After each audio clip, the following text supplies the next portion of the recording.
Hello students, मैं sir Ronak मंत्री। अपना चैप्टर 15 कंप्लीट हो चुका था। इसके बाद अपन देखने जा रहे हैं चैप्टर नंबर 14। अब चैप्टर नंबर 14 जिसका नाम है स्टैटिस्टिक्स। क्या है? स्टैटिस्टिक्स। तो उसको अपन स्टार्ट करने जा रहे हैं। देखिए चैप्टर नंबर 14 स्टैटिस्टिक।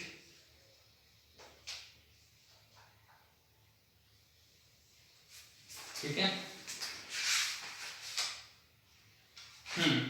अब इसमें क्या है अपने पास कि भाई अपने को अलग अलग टाइप के क्या डाटा दे रखे होंगे। उन डाटा की क्या आपको ग्रुप फ्रीक्वेंसी टेबल बनानी होती है। उस टेबल के अकॉर्डिंग आपको पता चलता है कि मतलब कि भाई ये कौन सी वैल्यू कितने टाइम ज्यादा रिपीट हो रही है नहीं हो रही है। ठीक है ना। तो मतलब क्या होता है कि अपन किसी भी प्रकार का डाटा दे रखा हो उसका एनालिसिस करके उसका ग्राफ बनाना या फिर उसकी जो टेबल बना करके उसको समझना, जो वो कंप्लीट क्या आता है इस अपने स्टैटिस्टिक चैप्टर के अंदर आता है। ठीक है। तो देखिए अपन चैप्टर की एक्सरसाइज फर्स्ट लेते हैं, एक्सरसाइज 14.1। ठीक है। तो इसका मैं बताने जा रहा हूँ क्वेश्चन नंबर 1। वैसे ये क्वेश्चन एग्जाम में पूछा नहीं जाता है कभी, लेकिन अपने नॉलेज के लिए जरूरी है। देखिए, give 5 examples of data that you can collect from your day to day life. अपनी दैनिक दिनचर्या में कलेक्ट डाटा को अपन को बताना है कि भाई कोई भी 5 एग्जांपल देने हैं। तो एग्जांपल्स अपन देखें, स्टार्ट करते हैं। फर्स्ट एग्जांपल अपने पास हो सकता है जैसे कि भाई अपनी क्लास में स्टूडेंट्स कितने हैं। तो number of students in over class. ठीक है। सेकंड क्या हो सकता है कि भाई दूसरा एग्जांपल जैसे सोचिए, number of pen used in whole year. Number of pen used in whole year, पूरे साल में यूज किए गए पेनों की संख्या। जनवरी में कितने करे, फरवरी में कितने करे, इसके अकॉर्डिंग। ठीक है। और इलेक्शंस में जितने वोट पड़े हैं उसकी number of votes in election. ठीक है ना। एजुकेशनल सर्वे, उसमें कितने पढ़े हुए हैं या नहीं है इसके बारे में जानकारी। ठीक है। और क्या हो सकता है देखिए, और अपन बता सकते हैं जैसे कि number of present students in class. Number of present student in class in whole week, पूरे सप्ताह में क्लास में प्रेजेंट स्टूडेंट्स का जो डाटा होगा वो। ठीक है। क्वेश्चन नंबर 2, इस तरीके से एग्जांपल बहुत सारे बन सकते हैं जिनको अपन कर सकते हैं। ठीक है। सेकंड देखते हैं, classify the data in question number 1 above as primary and secondary data. इसमें प्राइमरी और सेकेंडरी डाटा के रूप में अपन को इसको अलग अलग बांटना है। तो प्राइमरी और सेकेंडरी डाटा क्या होते हैं इसके बारे में सबसे पहले देख लीजिए।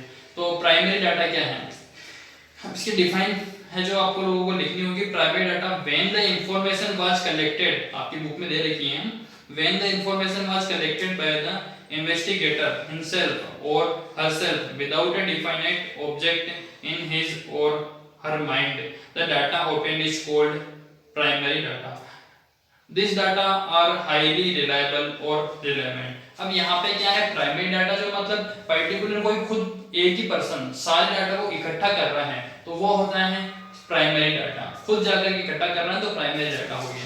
दूसरा secondary data, the data Those are already collected, ऐसा डाटा जो पहले से कलेक्ट किया जा चुका है by someone for some purpose, किसी पर्पज के लिए, and are available for the present study, लेकिन अभी के टाइम पे वो उपस्थित है जिसके ओपन यूज कर सकते हैं। The data are available from the published records known as secondary data, जो पहले से अवेलेबल है वो सेकेंडरी डाटा होता है, जिसको अपन इकट्ठा कर रहे हैं वो क्या होगा, प्राइमरी डाटा। अपन को इसमें बताना प्राइमरी कौन कौन से हैं। तो प्राइमरी डाटा कौन कौन सा हो सकता है primary, the number of students in our class, ये अपन कलेक्ट करेंगे, फर्स्ट वाला प्राइमरी है। Second, number of pen used, ये भी अपन कलेक्ट करेंगे। थर्ड, फिर four second number of voted in elections, vote हो चुके हैं इलेक्शन में, तो वो भी अपन को ध्यान रखना पड़ेगा। थर्ड, फोर्थ, एजुकेशनल सर्वे, एजुकेशनल सर्वे का रिकॉर्ड रखा जाता है हमेशा, तो वो क्या हो जाएगा, सेकेंडरी डाटा में आ जाएगा।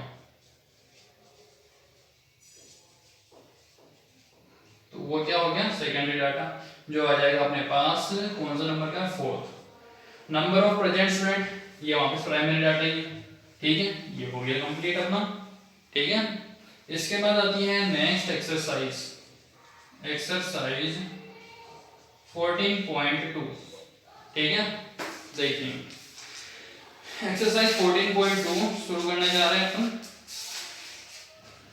हाँ देखिए 14.2, the blood groups of 30 students of class 8 are recorded as follows. 30 students का जो रिकॉर्ड है वो बता रखा है अपन को ब्लड ग्रुप का, ठीक है। अभी ऐसा क्वेश्चन अपन कर चुके हैं। Represent this data in the form of A frequency distribution table, frequency distribution table के रूप में इसको जमाना है।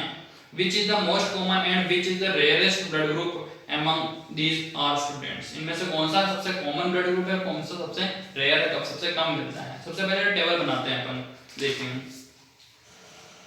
क्वेश्चन नंबर 1, सबसे पहले तो आएगा ब्लड ग्रुप,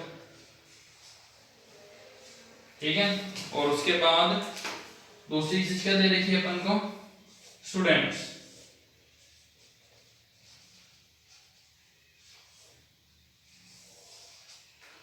ब्लड ग्रुप कौन कौन से हैं, ए बी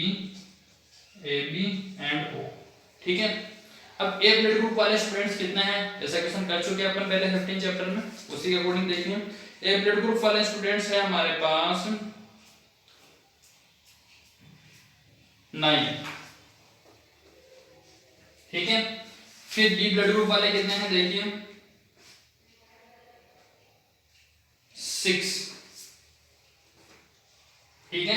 फिर ए बी ब्लड ग्रुप वाले, ए बी वाले कुल 3 ही हैं, ए बी वाले 3, और ओ ब्लड ग्रुप वाले कितने हो जाएंगे, जो बच्चे वो 9 + 9 18 हो गए, और ये 18 में से 18 को 30 से माइनस करा 12, तो ओ ब्लड ग्रुप वाले कितने हो गए 12, ठीक है।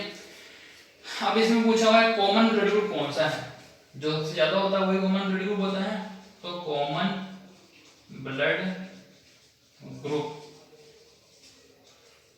ओ, और रेयरेस्ट ब्लड ग्रुप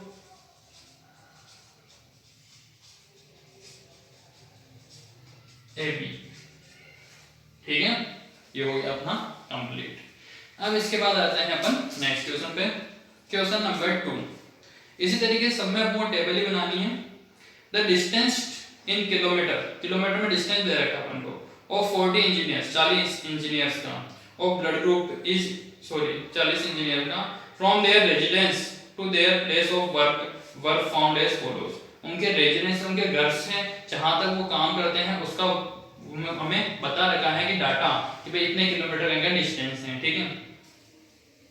क्वेश्चन में करना है कंस्ट्रक्ट ए ग्रुप फ्रीक्वेंसी डिस्ट्रीब्यूशन टेबल, एक ग्रुप फ्रीक्वेंसी डिस्ट्रीब्यूशन टेबल बनानी है with the size of 5 for the data given about the taking first table है 0 to 5। अब इसमें क्या है 0 to 5, 5 to 10 इस तरीके से डाटा लेके चलना है, और 0 to 5 पे 5 को इंक्लूड नहीं करना है, ये बता रखा है। What main features do you observe from the tabular representation, इससे अपन को क्या ऑब्जर्व हुआ, ठीक है। तो देखिए डाटा अपन इसके लिए क्या करते हैं, बनाते हैं टेबल। तो क्वेश्चन नंबर 2, सबसे पहले डिस्टेंस, फिर टेली मार्क्स भी लगाने जरूरी है, फिर नंबर ऑफ इंजीनियर्स,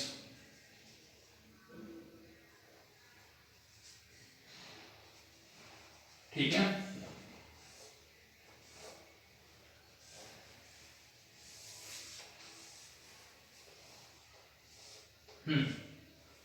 डिस्टेंस सबसे पहले होगा 0 to 5, फिर 5 to 10, 10 to 15, 15 to 20, 20 to 25, 25 to 30, ठीक है। मैक्सिमम कहां तक आ रहा है इसमें, मैक्सिमम आ रहे हैं अपने पास 35 तक, तो 32 35, ठीक है। देखिए टेली मास लगाना है, टेली मास के लिए करें नंबर ऑफ इंजीनियर्स पहले लिख लेते हैं अपन। नंबर ऑफ इंजीनियर्स कितने हो रहे हैं, 0 to 5 में है हमारे पास इंजीनियर्स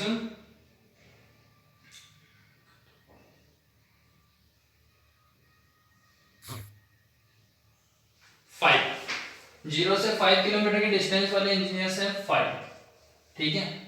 फिर आगे 5 से 10 वाले,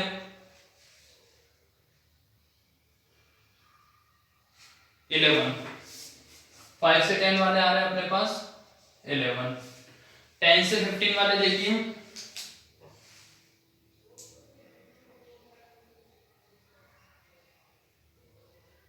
10 से 15 वाले हो रहे हैं टोटल अपने पास, ये भी 11 हो रहे हैं 11। फिर 15 से 20 वाले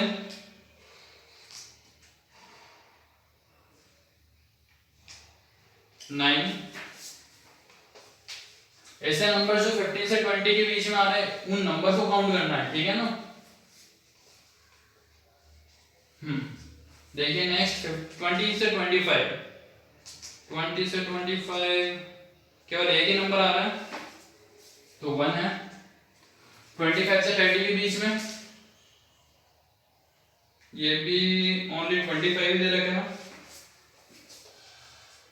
तो 30 से 25 के बीच, 30 से 35 के बीच में, इसमें 30 से 35 के बीच में 32 है एक, तो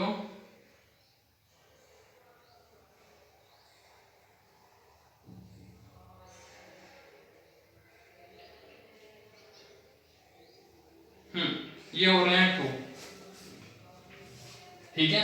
अब इनके बनाने हैं आपको टेली मास। टेली मास बनाने का तरीका बताता हूँ। 5, अगर 5 हो तो 1 2 3 4, 4 ये हो गए, ये एक तीसरा डंडा खींचो 5, आगे 11 दे रखे हैं 1 2 3 4, ये 5 6 7 8 9 और ये 10, 11 है तो एक और खींच दो, फिर 11 है तो 1 2 3 4 5 6 7 8 9 10 11 9, 1 2 3 4 5 6 7 8 9 और ये 1, ये 1 और ये 2, 1 और 2 हो गया कंप्लीट। अब आगे इसमें क्वेश्चन पूछा हुआ है, देखिए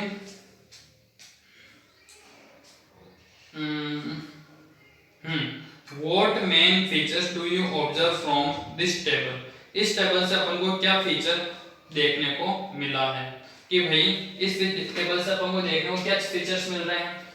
देखिए एक तो ये चीज पता चल रही है कि 0 से लेकर के 20 के बीच में, ऑब्जर्वेशन लिख देते हैं यहाँ पे, 0 to 20 किलोमीटर डिस्टेंस कितने इंजीनियर्स का है,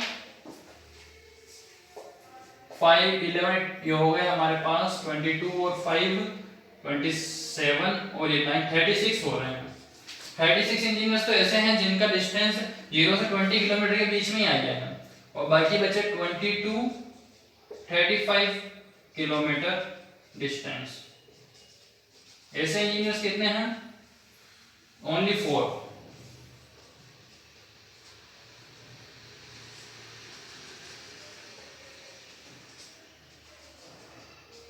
ठीक है, ये हो गया अपना क्वेश्चन कंप्लीट। तो यहाँ तक करें, एक बार कोई डाउट हो तो आपसे बात जरूर पूछेगा। आज की क्लास हमारी यहीं पर होती है।